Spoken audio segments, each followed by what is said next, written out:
Falece un operario quedar atrapado debaixo dun eucalipto. Correu unha curota no concello de Ribeira nunha zona de difícil acceso. As condicións do terreo condicionaron tamén o rescate do corpo. De feito, foi precisa a intervención dun helicóptero.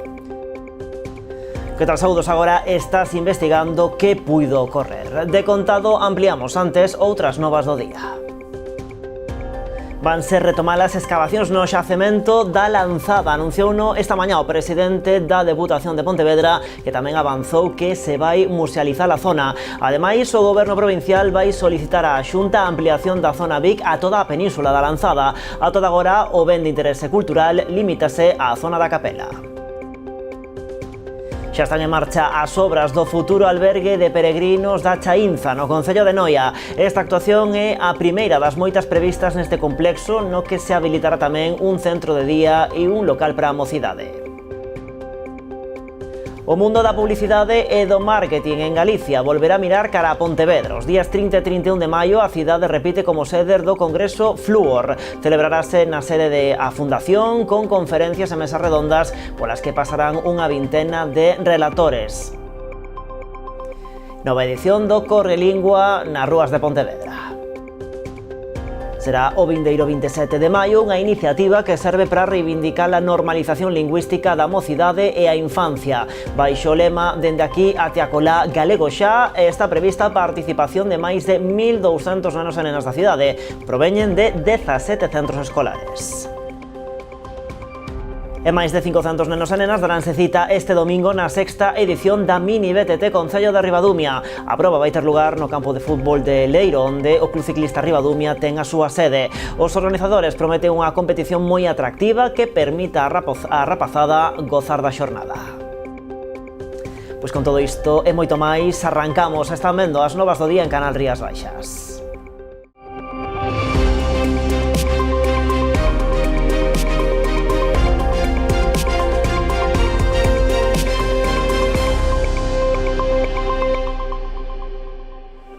Noticia importante para o noso patrimonio: van ser retomadas as excavacións no xacemento da Lanzada. Anunciouno esta mañá o presidente da Deputación de Pontevedra, que tamén avanzou que se vai musealizar a zona. Ademais, o goberno provincial vai solicitar á Xunta a ampliación da zona Vic a toda a península da Lanzada. A toda agora, o ben de interese cultural limítase á zona da Capela. Ademais, o concello de Sanxenxo vai lanzar un concurso de ideas para a renaturalización de toda esa contorna. Os arqueólogos volverán traballar no xacemento da Lanzada. Esta mañá o presidente da Deputación de Pontevedra anunciou novas excavacións neste enclave sanxenxino. O proxecto inclúe tamén tarefas de mantemento na parte xa descuberta. En primeiro lugar, o que vamos a facer son unhas labores de mantemento, de limpeza, necesarias para sacar a acumulación toda de suciedade e minimizar o mínimo posible os danos en todo o espazo recuperado. Logo vamos a ampliar o que é a zona de excavación hacia a cara leste e norte, que será o equivalente case ao que hai agora excavado. O proxecto conta cun orzamento de case 400.000 euros e inclúe tamén a musealización da contorna. Vamos tamén a musealizar todos os achádegos que haxa aquí e na parte da capela, onde está a torre, vamos a pasar o georradar para ver todo o que hai ali. Ademais, o presidente provincial avanzou que a Deputación vai solicitar á Xunta a ampliación do Vic ao conxunto de toda a península da Lanzada. Na actualidade está catalogado como Vic o que é a ermida máis a torre, e queremos solicitarlle a ampliación como Vic da zona onde está esta necrópolis ata a carretera. Pola súa banda, o alcalde indicou tamén que o concello vai lanzar un concurso de ideas para a renaturalización de toda esta contorna. Ten que ser un concurso por moi profesional. Nós os políticos non somos quen temos que dicir o que hai que facer aquí, senón que deben de ser os técnicos cualificados, paisajistas, arqueólogos, arquitectos, enxeñeiros, hai unha carretera por aí, os que deben de poñer encima da mesa o que se debe facer no futuro con esta zona, e dunha vez por todas, pois eso, pois coidada, mimala, poñela en valor. Para este concurso de ideas, matizou Telmo Martín, é precisa a colaboración de todas as administracións, Concello, Deputación, Xunta e tamén Goberno do Estado. E a Deputación de Pontevedra prevé que o parque de maquinaria no polígono de Barro este operativo nun prazo de entre 2 e 3 meses. Así o confirmaron os deputados provinciais Isabel Couselo e Javier Tourís na visita que realizaron ás novas instalacións no polígono de Barro. O novo parque de maquinaria ocupará unha extensión de 8.800 metros cadrados. Contará cunha nave principal destinada a taller de reparación e mantemento, naves de almacenaxe, oficinas e zona de aparcadoiro. Trátase dunhas instalacións con espazos apropiados para a realización dos traballos que desempeñan as 3 brigadas que traballaban dende a Xunqueira, así como persoal do Departamento Administrativo Asociado, maquinistas, mecánicos e o parque móvil da institución provincial. No edificio administrativo do novo parque haberá salas de uso polivalente que poderán ser empregadas para realizar xornadas de formación. En total, este proxecto supuxo un investimento de 2.800.000 euros. O fundamental é que se faga o acto formal de recepción das obras para que estén totalmente rematadas. A previsión que temos con arquitectura é que en menos de un mes están xa cos remates finais, ou que o grosso de todas as obras está totalmente rematado, e agora son pequenas cousas que hai que ultimar. En cuestión de un mes consideramos que o acto formal xa se poida levar a cabo, e a partir de aí, pois xa, o traslado inminente do parque de maquinaria. Tamén hai unha aula abaixo pois moi grande que queremos destinar a formación tanto dos empleados da Diputación como externa. Non é un servicio que queremos crear novo, e despois tamén hai outro servicio de areeiro que ven con infraestructura. Vamos a compartir un espacio para todo o que é o mantemento do campos de fútbol, temas de tal, centralizar aquí. E Costas dá os primeiros pasos para reactivar a seguinte fase do paseo a Marín. O ente estatal pon sobre a mesa dúas opcións para continuar a infraestructura. A primeira, a súa favorita, pasaría por desprazar a actual autovía cara ao interior e aproveitar o espazo próximo á auga para habilitar o paseo. A segunda optaría por reducir a estrada e pivotar na ría só unha parte do trazado. Pouco máis dun mes despois de que o Concello de Pontevedra fixera pública a decisión de Costas do Estado de desbotar o proxecto da segunda fase do Paseo a Marín, chegan boas novas para esta infraestructura. Xa dixe no pleno, repitín, que o primeiro paso que era desatrancar, o sea, tiñan a decisión de paralo, simplemente, se está igual que o de Mollabao tamén, e o primeiro paso que era de poñerse co asunto, poñerse a miralo, pois está dado a moi bo ritmo. Costas pon sobre a mesa dúas opcións. A primeira e a favorita tanto do ente estatal como do Concello pasaría por desprazar a actual autovía de Marín cara ao interior. Do peche de Ence a resta hai 6 metros, creo, máis ou menos, o sea que sería desplazalo 3 ou 4, e deixar por fora pois eses 3 ou 4 metros que iría onde iría o paseo, que incluso tería, digamos, unha sección millor que eses 2,5 metros que tiña o axudicado. Resolvería dous problemas. Resolvería o problema das anegacións e resolvería o problema do paseo. A actuación require do visto bo do Ministerio de Transportes. De non conseguilo, a alternativa na que traballa Costa suporía reducir a autovía. Morder todo o que se poida dentro na autovía, apoiar a todo o que se poida e, digamos, na escolleira da autovía, e apoiala despois no mar, o sea, que en vez de que haxa que toda vaya apoiada no mar, pois que vaya solamente o lateral dereito, non? Sería outra opción, hasta a pasarela, que xa enlazaría con pasarela. Recordemos que o proxecto inicialmente aprobado foi desbotado por Costas pola invasión que contemplaban da lámina de auga coa construción dunha estrutura metálica sobre o mar. O elemento estenderíase dende a contorna de Ence á pasarela de madeira dos Praceres.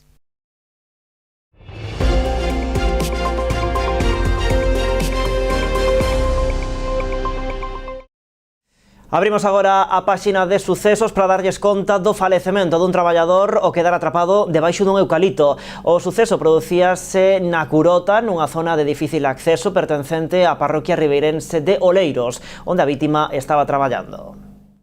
Nesta zona de difícil acceso no monte San Amedio, no alto da Curota, pertencente á parroquia ribeirense de Oleiros, foi o lugar onde se produciu o accidente laboral mortal. Por causas polo de agora descoñecidas, o home caeulle en riba un eucalipto, quedando atrapado pola árbore.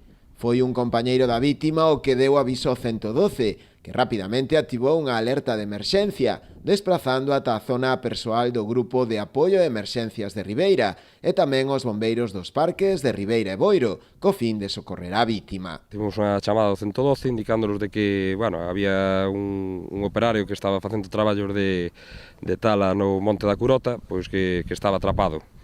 Nun primeiro momento, pois, acercámonos hasta o lugar. Ao principio eran un pouco confusas unhas coordenadas que nos daban, pero solicitamos falar co alertante, que era outro compañeiro que estaba aquí nesta zona traballando co operario. Indicounos que era aquí polo Alto da Curota, por este camiño. Acercámonos hasta aquí tanto GAEN de Ribeira como bombeiros de Ribeira e bombeiros de Boiro. A todo lugar tamén se desplazou persoal do 061, que se encargou de atender ao traballador, logo de ser liberado, aínda que non puideron facer nada por el, confirmando o seu falecemento. Nos, nun primeiro momento, incluso valorouse a solicitude do helicóptero H3 de Santiago, do 061, pero unha vez que chegamos ao lugar e viuse as condicións que non había constantes, pois xa se abortou esa misión, veu unha ambulancia do 061 co médico e enfermeiro do PAC e xa eles certificaron a morte. Debido á orografía do terreo e ás dificultades para o traslado do corpo por terra, fíxose necesaria a intervención do helicóptero de rescate Pesca 1 do Servizo de Gardacostas de Galicia. É un lugar de moi difícil acceso, o noso vehículo incluso todo terreo tuvo que quedar sobre uns 300 metros do lugar onde ocorreron os feitos. Despois houve que solicitar a colaboración do helicóptero do Pesca 1 de Gardacostas de Galicia para retirar o corpo e foi trasladado ao Hospital do Barbanza para que ali se fixaran cargos os servicios funerarios. Sobre todo a orografía, había moitos restos de podas e de traballos que estaban facendo no seu momento, entonces era inviable quitalo de maneira manual ou cun todoterreno. Nun primeiro momento valorouse se a climatoloxía ou non estuvese dispoñible o helicóptero, pero era moi complicado. O operativo contou tamén coa participación das policías local e nacional de Ribeira. Dos sucesos, imos á política. O Partido Popular vai modificar a moción sobre a P9 que levará ao vindeiro pleno de Pontevedra. O BNG condicionou o seu apoio á retirada do texto da referencia á variante de Alba. Recordemos que os populares recollían na súa exposición que a eliminación das peaxes entre Pontevedra e Curro faría menos necesaria esa infraestructura, pero o goberno local deixa claro que non renuncia a esta variante. De feito, hoxe o alcalde anunciou que trasladarán toda a documentación á nova conselleira de Infraestructuras. Tráficos entre a carretera de Vila García e a carretera de Santiago, a 550, pois só poden ser na beira do río. A variante esa que hai en Alba ten un problema de gálibo, hai camións que se están metendo polo medio de Liborei, é unha vía que son 800-900 metros e que conecta dúas parroquias e que permite un tráfico de todas as variedades de mobilidade, adaptado ao territorio, que non fai ningún estrago no territorio.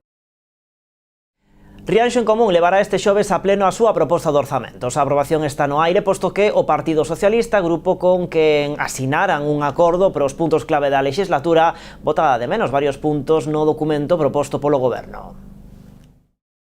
O borrador remitido polo Grupo de Goberno de Rianxo non termina de convencer os socialistas, que botan en falta unha serie de partidas, entre elas un aumento das contías para asociacións de comerciantes, pras que tan só se destinan 10.000 euros, ou o financiamento para o Plan Concilia. Critican ademais que por segundo ano se manteñen as mesmas subvencións nominativas para entidades deportivas, en lugar de propoñer unha equiparación á alza a través dun modelo de concorrencia competitiva. Que ese borrador non é favorable para os veciños porque hai carencias en educación, hai menos inversión na área de deportes, hai menos inversión na área de emprego, entonces ao final vemos que non vai nunha línea que nos entendemos que sea favorable para Rianxo. Dende o PSOE consideran ademais que non se contempla o déficit que veñen arrastrando as contas municipais dende o pasado ano, co consecuente prexuízo para futuros exercicios. Ademais, temos que recordar que en xullo do 23 o propio alcalde remarcaba que había un déficit nas contas do Concello en torno a 2 millóns de euros, e nunha declaración recente na prensa decía que esa deuda era de 2 millóns e medio, co cual entendemos que a xestión do último semestre e do primer semestre de 2024 o que fixo o Goberno de Rianxón Común foi incrementar esa deuda, e vemos que no presupuesto non hai ninguna situación que contemple que pueda haber un déficit presupuestario na conta de 2023, lastrando o funcionamento municipal, e que vemos que o pobo se perde moitos servicios, perde actividades, perde situación de forza con respecto a outros concellos na planificación deportiva, e nos invita a ter moitas dudas para a aprobación destes presupostos. A vontade dos socialistas é cumprir co acordo asinado hai unhas semanas para sacar adiante puntos clave da legislatura como os orzamentos. Sen embargo, apelan ao maior diálogo por parte dun executivo que goberna en minoría. Eles din que se non se aproban os presupostos, pois que a culpa vai ser basicamente da oposición, porque eles teñen ese diálogo como ADN, como algo intrínseco á súa propia formación, e nós non vemos así porque o acabamos de manifestar. Dúas reunións non son suficientes para tratar un tema tan importante como é o presuposto dun concello, e non lle podemos mandar, sería algo que non sería comprensible por parte da veciñanza, que o propio alcalde lle comentara aos veciños que se non hai servicios é porque non se aproba un presuposto. Os presupostos están para traballalos, para modificalos, e nós, toda a nosa voluntade, toda a nosa capacidade proactiva de poder chegar a un acordo para aprobalos. En Ribeira, a voceira do PP mantivo un encontro coa directora xeral de Patrimonio Natural para abordar diversas melloras no Parque Natural de Corrubedo. Entre elas, a nova responsable autonómica comprometeuse a arranxar as zonas de aparcadoiro tanto na praia do Vilar como nas dunas para asumir o gran número de visitantes que rexistran estes dous enclaves, especialmente no verán. Por outra banda, tamén estuda a reparación da baixada ao areal do Vilar, moi afectadas polas últimas chuvias. María San Pedro tamén trasladou a necesidade de realizar labores de limpeza e roce en varios camiños que se atopan no interior do parque, así como a posibilidade de retomar un proxecto presentado polo anterior goberno do Concello de Ribeira para a realización dun sendeiro no lugar de Teira. O Concello de Outes lanza unha aplicación para que toda a veciñanza poida estar ao día da actualidade municipal. Ampliamos despois da publicidade.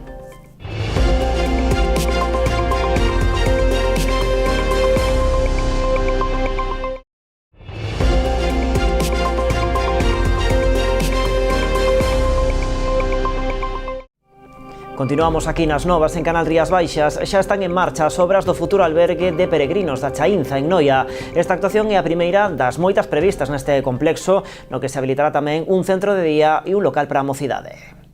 A antiga fábrica de curtidos da Chaínza vai camiño de converterse non só nun referente patrimonial e turístico, senón tamén nun centro neurálxico onde se concentren varios servizos. Ademais do albergue de peregrinos, o conxunto de naves albergará un local para a mocidade e un centro de día para maiores. A construción de un albergue de peregrinos que supón un investimento de preto de 500.000 euros que está executándose na actualidade e que ten prevista a data de remate no mes de outubro do 2024. Paralelamente estánse levando a cabo as xestións para conquerir os fondos para o acondicionamento dun local para a mocidade, utilizando outro deses edificios da antigua fábrica de curtidos da Chaínza, e tamén a construción dun centro de día na localidade de Noia para dar servicio a aquelas persoas tanto dependentes como persoas maiores que queiran facer uso do mesmo, e tamén con unha unidade para persoas con demencias ou Alzheimer ou outras discapacidades psíquicas que tamén podan ser acollidas dentro desa instalación. O Concello de Noia aposta así pola posta en valor deste conxunto patrimonial que implicará un importante investimento nas vindeiras anualidades. No caso do albergue turístico ten que entrar en funcionamento ao longo deste ano 2024, pero a construción do local para a mocidade e tamén o centro de día pois serán investimentos que se materialicen ao longo das anualidades 25, 26 e 27. Máis asuntos, o mundo da publicidade e do marketing volverá a mirar cara a Pontevedra. Os días 30 e 31 de maio a cidade repite como sede do Congreso Fluor. Celebrarase na sede da Fundación con conferencias e mesas redondas polas que pasarán unha vintena de relatores. Entre eles, nomes como Luis Bassat, Andy Stallman ou Inés Fonseca.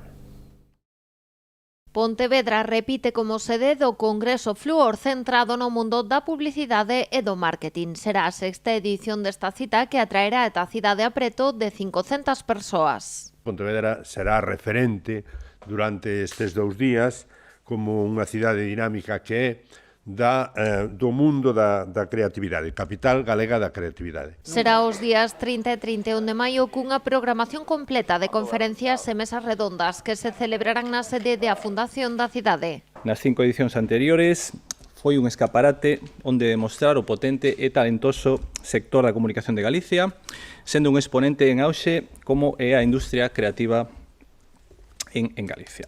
Estas xornadas contaremos con conferencias, mesas redondas, talleres sobre publicidade, branding, inteligencia artificial, redes sociais e deseño digital. Os relatorios correrán a cargo de ata unha vintena de profesionais, entre eles nomes como Luis Bassat, Andy Stallman ou Inés Fonseca. Tamén se tratarán temas de impacto social como o activismo, a sustentabilidade ou o empoderamento feminino en Fluor Voices. A igualdade laboral no sector será abordada por Marta Lucía, colaboradora de Más Mujeres Creativas. Que dará unha conferencia que se titulará Das minorías ás maiorías. Creo que é un tema bastante importante a tocar sobre a igualdade laboral no mundo da comunicación, especialmente no mundo creativo, ¿no? Porque se ben é certo que a profesión da comunicación hai unha representación adecuada de mulleres, no mundo creativo todavía queda moito por facer, dende aí a Xunta de Galicia estamos poñendo o noso foco. A programación complétase con encontros de networking e outras actividades pensadas para aprender e coñecer a destacados profesionais do mundo do marketing. A Asociación Boirense de Empresarios xa forma parte do mapa de emprendemento de Galicia. Segundo informan dende a patronal local, trátase dunha iniciativa da Xunta que tenta reunir a todas as entidades, axentes, redes e recursos de emprendemento existentes en Galicia. Faino a través do portal mapaemprendemento.gal, que funciona de canle informativa e punto de encontro da innovación, o emprego e o novo tecido empresarial galego. O portal permite ás persoas emprendedoras localizar entidades da súa contorna, buscar apoio para proxectos e recibir información sobre programas de emprendemento. Na actualidade son case 170 as entidades que forman parte deste mapa e a AVE é a primeira patronal galega en ser admitida. E o Concello de Outes presenta unha aplicación móvil gratuita ao servizo da veciñanza. A través dela, os veciños e veciñas terán un acceso doado e rápido a toda a información de relevancia do Concello. O alcalde Manuel González e o concelleiro de Comunicación Anxo Núñez foron os encargados de presentar a nova app Outes Informa. Trátase dunha aplicación móvil gratuita ao servizo da veciñanza, na que se dá acceso doado e sinxelo a toda a información municipal de relevancia. Consultar noticias, recibir avisos directamente en notificacións da aplicación, poderá ver toda a axenda municipal, incluso se poderá reservar praza en certas actividades dende a aplicación, poderase ver os vídeos dos plenos ou as declaracións do Concello de Outes, poderase acceder a unha listaxe telefónica de todos os servizos municipais e incluso consultar o patrimonio local ou os diferentes establecementos comerciais que conta o noso término municipal, non? A través desta aplicación, os veciños poderán tamén comunicarse directamente co Concello para enviar propostas ou mesmo informar de algunha incidencia. Que tamén teñan a opción de comunicar as incidencias, venses en materia de obras, en materia de algún problema en augas, en luminarias, etc. Comunicarlle ao Concello que nós teñamos información en tempo real para poder resolvela o antes posible, non? A aplicación Outes Informa xa está disponible para a súa descarga nas versións Android e iOS. Para descargalo, o único van ter que facer os veciños e veciñas vai ser entrar na App Store, tanto de Android ou de iOS, e buscar Outes Informa, que é o nome da aplicación. Outes Informa, esa lles debería aparecer aí. En todo caso, temos disponible dentro da página web do Concello un apartado específico para acceder directamente, ou tamén nos vindeiros días pois colocarán cartéis nos diferentes lugares do Concello cun código QR, que é o que temos aquí no noso costado, para acceder directamente á descarga da aplicación. Dende o Concello destacaron a importancia deste novo servizo, co que se pretende dar un paso máis dentro do seu plan de mellora da comunicación, que continuará coa renovación da páxina web municipal.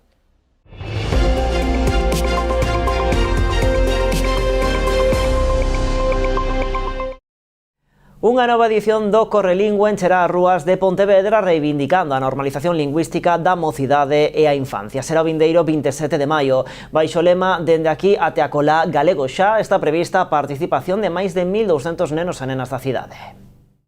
A enchernos as rúas da cidade coas risas, coas palabras en galego das nenas e dos nenos, para celebrarmos que estamos no mes da lingua e para celebrarmos que hai que reivindicar de maneiras lúdicas, de todas as maneiras posíveis, que os nenos e as nenas poidan falar en galego e que a escola galega sexa un axente galeguizador. Unha vez máis, volvemos co Correlingua, levamos xa 24 edicións, é a maior actividade de normalización lingüística que hai no país.